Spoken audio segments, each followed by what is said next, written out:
Oh wow, that is bright. Oh my goodness, you can see everything. You may have noticed that one of my monthly watches is missing.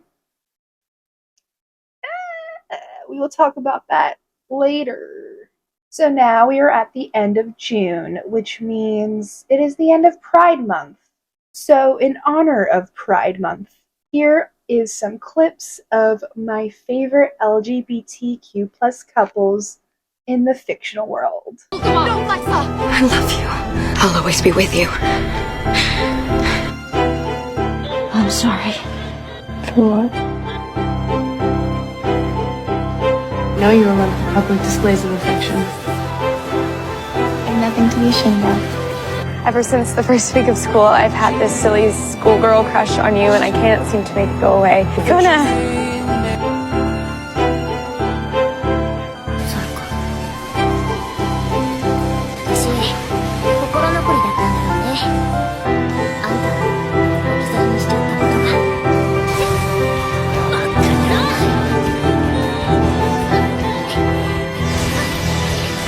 Good, because I want my room to be Willow friendly.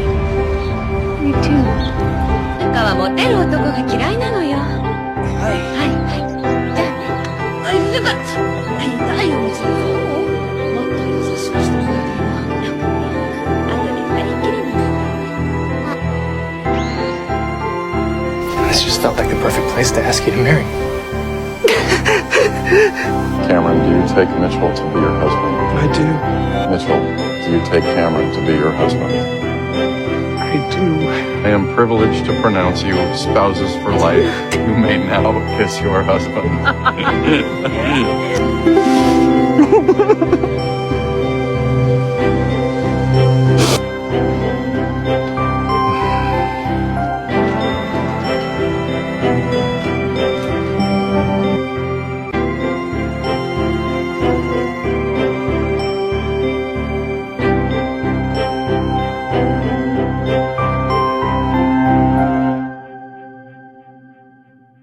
Well, if you stuck through that, then you passed the vibe check.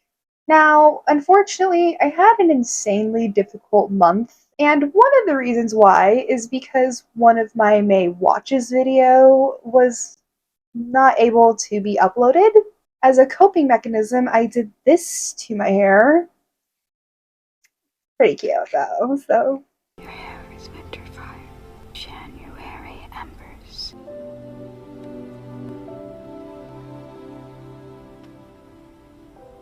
So unfortunately, I didn't watch much queer-related content because I was just so hyper-focused on trying to get that video out, and it didn't work out anyways. But I did binge watch all of Black Mirror. I rewatched all the seasons, and I watched the new season, of course. But if you want to know my opinions on those episodes, and my ranking of all 27 episodes, please go watch that video after this one. Yeah. So, since I didn't get to put up my May Watches video, I'm gonna add some movies that I watched from May into this video. For this video, we're gonna be watching we're not watching anything. For this video, we shall be discussing some rewatches such as It Chapter 1 and Chapter 2, and Terrifier 2. Then some new watches of old horror, such as Becky, Perfect Blue, and Sleepaway Camp, 1983. And then some new releases, such as The Wrath of Becky and Influencer. Now let's start off with some non-horror shows. I watched a new release called Pretty Baby, Brooke Shields. This is a documentary. This 2-episode docuseries explores the career of Brooke Shields. We follow Brooke's path throughout the series from a young sexualized girl into a powerful inspiration for women. Honestly, I was born in the mid-20s. No. Honestly, since I was born in the mid-90s, I really didn't know who Brooke Shields was exactly. But what intrigued me to watch her documentary was this very powerful trailer that I saw on TikTok. This docuseries was so interesting, and I was impressed with the work that was put into it. I'm kind of curious about her movies, Pretty Baby and Blue Lagoon, but I'm a little hesitant to watch them because of the nature that happens in both films, what she had to go through, and what I watched in the documentary and learned about her experience in both movies. It just kind of like left a bad taste in my mouth. So I don't know if I'll ever watch those movies. I also became immensely annoyed with Tom Cruise. Very public feud with fellow actor Tom Cruise after her appearance on Today, talking about her battle with postpartum depression. To suggest that I was wrong to take drugs to deal with my depression and that instead I should have taken vitamins and exercised shows an utter lack of understanding about postpartum depression and childbirth in general. And boy, oh boy, I hated that part of the documentary. I was like, oh, Tom Cruise, do you have ovaries? Have you given birth to a child before? Do you know what the process entails? And yes, I know this was over 20 years, 30 years ago, so I don't know if the man's changed. I don't know if he's gotten better with his views. Aside from Tom Cruise, I thought the documentary was very impressive, and the way Brooke is shown throughout that documentary, you can just tell through the pain in her face as a child as she's going through this life of just being the pretty face. It's like she's just trying to share her story and show everybody, hey, if you're going through this, I know what it's like. You're not alone. Another docuseries I watched was Shiny Happy People Duggar Family Secrets. I remember watching the 19 Kids and Counting show on TLC. It isn't always easy, but somehow we make it all work.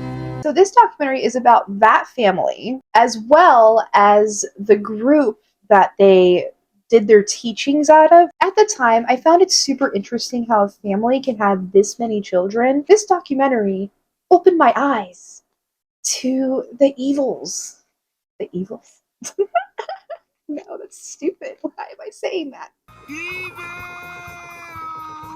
This documentary opened my eyes to what that family was actually doing to their children, and it's horrifying. Like, you cannot have almost 20 children and be able to have those children grow up without trauma, because there's only two of them, right? You know, what are their names? Joe, Bill, Joe, and then the wife, I think her name is Michelle, taking care of all these kids, okay? And you know that dad's not home all the time. There's absolutely no way that he was home all the time. Hey guys, future Issa here, clearly. So I didn't really go into depth on what I meant by them growing up with trauma and like the amount of children to two parents and what that entails. I used to work in childcare, so I started talking about ratios, and you guys don't really know what that is. So I'm just gonna explain it a little better here, what I was trying to say. So there's 20 kids to two parents. There's absolutely zero way that these two parents can individualize each child and make them feel seen and heard.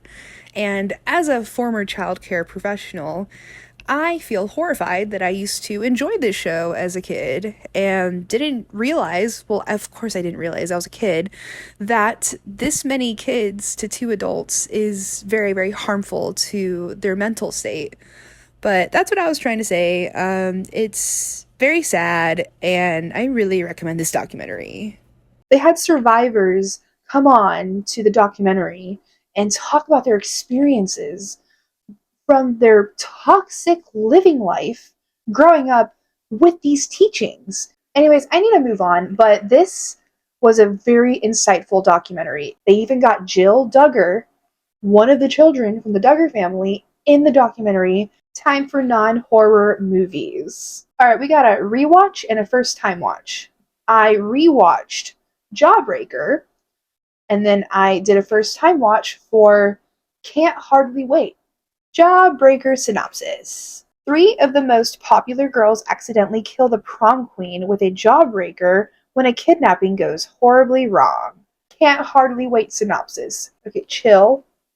I will go back to Jawbreaker. It's literally just an end of the year high school party for seniors, okay? The graduating class. And then drama happens, okay? So I saw Jawbreaker years ago. I don't know how many years. I might have been a teenager, so not that long ago. I realized that it was summertime, and I feel like this movie gives off big summer vibes, but also springtime vibes because of how colorful it is, which is actually my most favorite thing about this film is the cinematography. It's just so vibrant. Everyone's colorful, and I loved it. And it's Pride Month, right? Or was Pride Month. So I needed a colorful movie, okay? Funny thing though, this movie is actually not as great as I remember it. Don't get me wrong, it's a really good movie. It's just that I noticed more flaws in it than I did on the first watch when I thought it was perfect. Judy Garland's character, is it Fern, right? I didn't really like what they were doing with her. With the way she loved the prom queen, the one who, dies, I just didn't find it believable that she would just give in to wanting to be popular so easily. In my opinion, I felt like she cared more about the prom queen and wanted to be her friend more than wanting to be popular herself. That was the vibes I was getting in the beginning of the movie. I still gave it a high score though, because it's nostalgic for me. I watched it when I was a teenager. Come on. Now, Can't Hardly Wait was a first time watch. Apparently, I live under a rock. Everyone knows this movie. I'd never heard of this movie in my entire life. Also, a long, long time ago, I watched Not Another Teen Movie, and I heard Can't Hardly Wait was referenced in that movie. And I was like, oh, okay. So Amazon Prime's recommending it to me. Let me watch it. I also rewatched Not Another Teen Movie, by the way, because I watched Can't Hardly Wait. I'm not going to talk about Not Another Teen Movie, though. I didn't even really watch it. I had it on in the background while I was doing this to my hair. Okay, so I thought it was your generic high school movie, as it should be, of course. Like, Jennifer Love Hewitt's character got dumped by the football guy because they're all going to college, and he's like, oh, I'm banging all these chicks. But the most entertaining part of this movie is the amount of actors, like bigger actors or just random actors that you've seen in big stuff, were just placed in this movie. Like, there's parts of this movie where the scene just pops up and it shows you like a very irrelevant character just kind of standing there in the corner, I don't know, just chilling in the kitchen or something, and you're like, hey, who's that? Like, I paused this movie so many times. I feel like it's a movie you play as a background type of movie, though. Kind of like Not Another Teen Movie. Another first time watch, which I'm really excited about, is Don't Tell Mom the Babysitter is Dead. The mouthful. Like, who came up with that title? A teenage girl and her 4 siblings are left to their own devices when their mother leaves them in the care of an elderly babysitter who drops dead. Oh my gosh, there's a scene in here that just kills me. So I have to tell you, okay, it's so funny. It's but basically, so they take this they take this now unalived elderly woman, they put her in a freaking chest, and they left to know. I died.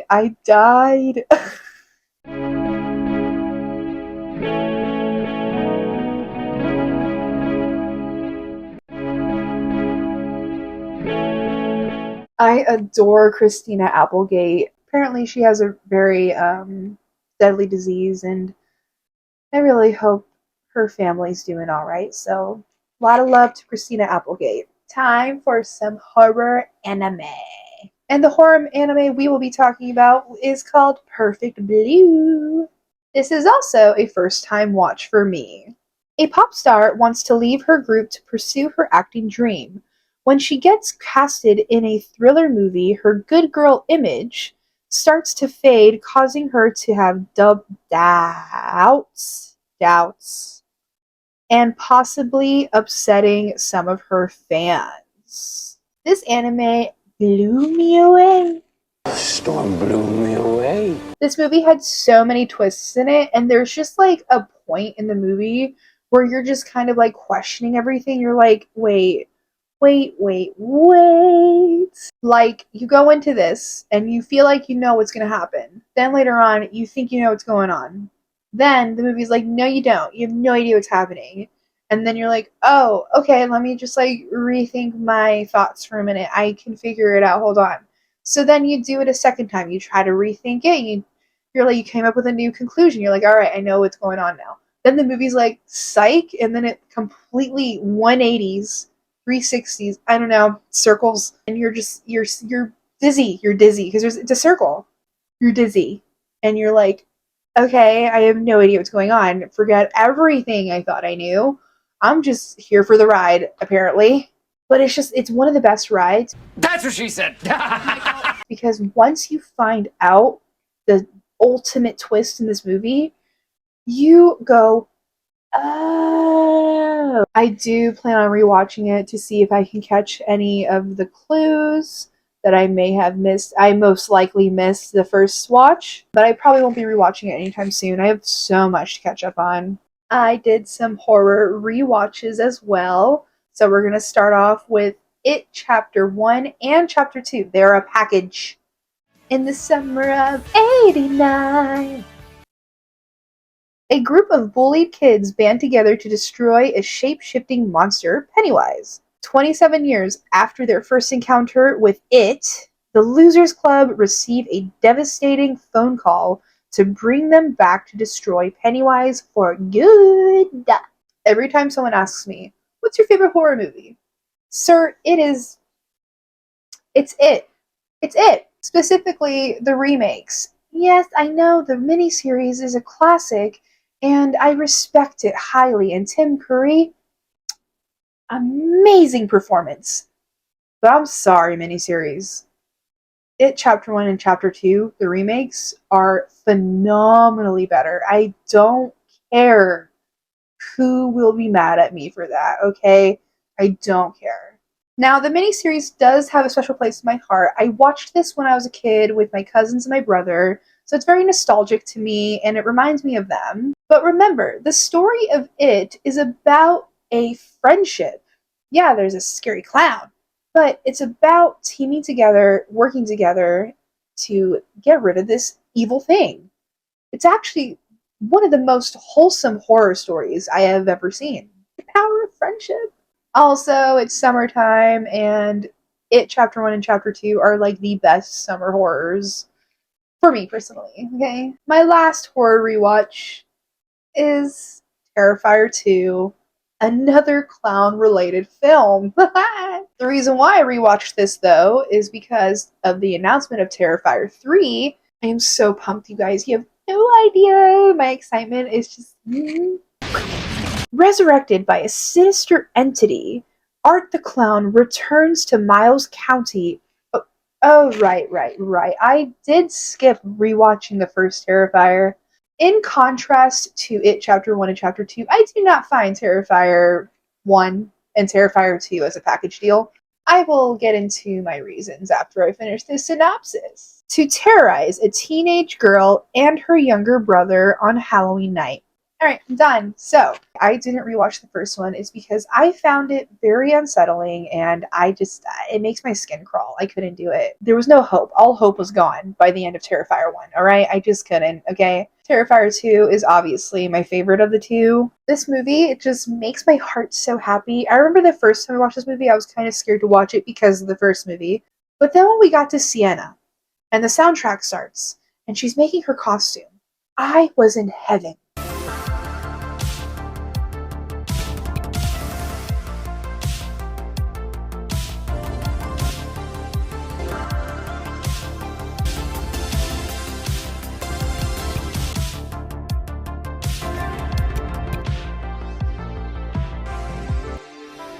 I'm a cosplayer. I feel like that was obvious from my last April Watches video. So I felt a connection immediately to Sienna, okay? I loved her instantly. And then the soundtrack for the rest of the movie was just amazing. Also, Art the Clown, charming and charismatic in this movie. As brutal as this clown is, he really knows how to make an audience laugh. We are now on first-time watches of old horror. Let's go. I'm pairing another two movies together, which will be Inside and The Hills Have Eyes, the remake. Inside synopsis time. A scissor-wielding psychopath. Excuse me? Scissor-wielding psychopath. That's what we're putting in the synopsis. Who is she? Genocide Jack? Excuse me? Terrorizes a pregnant widow on Christmas Eve. Seriously though, scissor-wielding psychopath. Like, I literally cannot stop picturing Genocide Jack. The Hills Have Eyes synopsis. A traveling family falls victim to a group of mutated a group of mutated cannibals in a desert far away from civilization. Wow, that was a ride. That's what she said? Inside was interesting, I guess. I did like the gore that was happening. There wasn't much of it. I thought there was going to be a lot of it because there's a pregnant woman in there. I did wince a lot every time she got hurt. It definitely is effective when you have a pregnant woman in horror movies. You get more jumpy and wincy because she's pregnant. You don't really know the characters. You don't get to know them really. The pregnant woman is just pregnant lady. That's literally all you know about her. She's pregnant. Like, the things you learn about the pregnant woman are just so you can move the story forward. You don't learn anything about her personality. And then Genocide Jack, that's her new name. Genocide Jack, you learn absolutely zero about her. Oh my gosh, and this movie took place on Christmas Eve. Like, what was the reason? There was no reason. No reason. See, I was about to move on without mentioning that because I forgot it took place on Christmas Eve. I think some dude mentions the words Christmas Eve earlier when he's on the phone. He's like, oh, but it's Christmas Eve or something along those lines. And that's it. That's like the first 5 minutes of the movie. And that's it. There's no Christmas lights. There's no Christmas tree. There's none of that. There's nothing Christmassy. So what was the point? Why did it take place during Christmas Eve? It didn't even relate to the story. Why was it a Christmas movie? I'm just like, what? Don't add this to your Christmas horror list. It would be stupid to do. There's better Christmas movies for you to watch if you want to watch a horror movie during Christmas. P2. It's a good one. Oh, new one. Oh my god, what's it called? Watch those during Christmas time if you want to watch a horror movie during Christmas time. Do not watch Inside during Christmas time because it's a Christmas movie. No. And The Hills Have Eyes. Okay, so I haven't seen the original. I do plan on watching the original sometime. I don't know when. It'll happen, I think. Alright, again, the characters here flushed out. Not as badly as Inside. Now, the gore in here was decent. The biggest thing in this movie that made it uncomfortable was the essay scene. And there's animal harm in here. I'm sick of this animal harm. Can we stop? But yeah, there's really not much to say about that movie. I did like the idea of what would happen to humans if they were exposed to the nuclear testing back in the 50s. That's an interesting concept. I don't think I'll be rewatching this, like, ever. Alright, let's talk about Becky. Becky is an angry young girl who just lost her mother to cancer. When her father takes her to their family home, a group of neo-Nazis break into the home while Becky's in the woods. Now Becky must find a way to get rid of the criminals in order to save her family. This movie was an amazing surprise. The gore in here was shocking to me. Like, I didn't think there was going to be heaping amounts of gore. It was awesome. Who doesn't want to watch a young angry girl unalive big bulky neo-Nazis? I want to see that, okay? And I saw that and it was amazing. I think Kevin James he's better in comedy. He's been typecasted, dude. I can't see him as a villain. I really can't. He did okay in the movie, though. Now, the star of this movie, Lulu Wilson. Hello? No one talks about her, and she's this upcoming scream queen. Like, she's been in some big horror movies. Hello, Annabelle Creation and Ouija Origins. I can't remember the title. Like, her performances in both movies, perfect. So I'm not shocked that her performance in Becky was perfect as well. She's another favorite final girl of mine now. I love her. She instantly made top 10 for me for Final Girls. My last first time watch of old horror goes to Sleepaway Camp 1983. Oh boy. Angela Baker, a shy, traumatized young girl, is sent to summer camp with her cousin. Shortly after her arrival, anyone with sinister or less than honorable intentions toward her gets their comeuppance. It was so corny. From like the beginning parts, I was just like, wow, this movie is cheese, okay? I mean, by the end of the movie, I realized why it's a cult classic. Like, that twist definitely caught me off guard. But I want to talk about all the corny stuff first, because I have so many things to comment on in this movie. Hold on. All right, one, what was wrong with Meg? Why was she a camp counselor? Camp counselors are supposed to be people that the campers look up to and like go to when they need help. Meg is the polar opposite of that. Judy sucked too, but she's one of the campers. She's a young girl. She's like a younger girl. She's like a kid, right? Expected her to be like that. But Meg, excuse me? Then what was up with these like predators slash pedos in this freaking campground? The counselor dude, like the main guy, like the one running the place. I don't know what those people are called. He had this weird thing with Meg.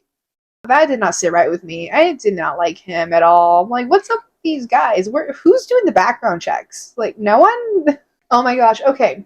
I get it. It's the 80s. Men are wearing crop tops and short shorts. I am here for that. I love that style. There's a counselor in here who straight up wears clothes that are so tight. It's like he put his clothes in the washer 500 times a day and they shrunk for the size of a 12-year-old. And I swear to you, the shorts he was wearing, they looked like tidy whities. Like, oh my, what? Oh my gosh, the sheriff.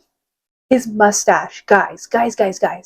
His mustache was darker than his natural hair. Like, so much darker. So I was like, what is up with that mustache? Why does it look like that? And he turns his face. There's a scene where he turns his face, and you can literally see that it's fake. It's a fake mustache. Sorry, is this mustache fake? Go back to the dude. What the oh my god. Oh my. Why did this man need a fake mustache for this role? Couldn't you, I don't know, hire an actor that had facial hair? The bees. He could have climbed under the stall. That bothered me a lot. I'm not gonna explain what I mean. Curling iron. I'm impressed and shocked at the same time. I didn't think they'd go there. I really did not think they would go there. I will be rewatching this movie every summer from now on. Now time for some new horror releases. The reason why I watched Becky was so that I could watch The Wrath of Becky. 3 years after her encounter with the neo-Nazis, Becky is now living with an elderly woman who took her in. She is now working at a diner in order to make a living for herself. But that all gets interrupted by a few noblemen, aka more neo-Nazis, break into her house one night and steal her dog. Now Becky must prepare herself for another fight against the bigots in order to retrieve her furry companion. Whoa, that synopsis is long. Unfortunately, this movie is not as gory as the first one, in my opinion. It's still gory. Like, there's still, like, good amounts of gore in here. It's just not as gory as Becky. What are the odds that she runs into neo-Nazis again? She has the worst luck. It's a very fun movie, but I feel like they stepped a little bit downwards on the story level, okay? Oh, and the villain? Okay, the villain's a step up, alright. Kevin James, This guy, I forgot his name. The guy who played as Stifler in American Pie. He did amazing in this movie. He creeped me out. That is Range. Alright, Kevin James? Now for some feminist horror, Clock. A woman in her late 30s becomes pressured into having children by everyone and everything around her when she didn't want any in the first place. She lets the gaslighting get to her and checks herself into a facility that's supposed to change her mind about having children. After leaving the facility, the side effects she experiences at home seem to be doing more harm than good. Okay, so this movie, it's directed by a woman, which I think was perfect, amazing. Telling the story from a woman's point of view, amazing. Love it. And the reason why I specified that is because it is so big in today's world that women need to have kids. Women are baby makers. That's why we're here. We're here to carry the man's seed. Why is that the next step? Why does that have to be incorporated into every single woman's life? We don't need to have kids if we don't want to, okay? Now, this movie was amazing in that part. They really got that message across. Now, when it came to the facility part, I had questions, my guy. I needed more from the facility. We're at the facility for a pretty good amount of time in this movie, and I get almost nothing out of it, to be honest. Can she sneak into the office or something and then like find some files and then open them up and be like, oh my goodness, there's something sinister in this file about this woman who went to this facility. Can we get that? How do you have these women convincing themselves they want kids? What's the formula? I want to know. Dive into that, okay? And there's a few twists in here that I did see coming, to be honest, but I liked the message in here. Oh, okay, my next one is influencer. All right. Social media influencer Madison is struggling on a solo backpacking trip in Thailand when she meets CW, who travels with ease and shows her a more uninhibited way of living. But CW's interest in her takes a darker turn. My attention was immediately sucked into this film. I don't know what it is. I really am into social media horror.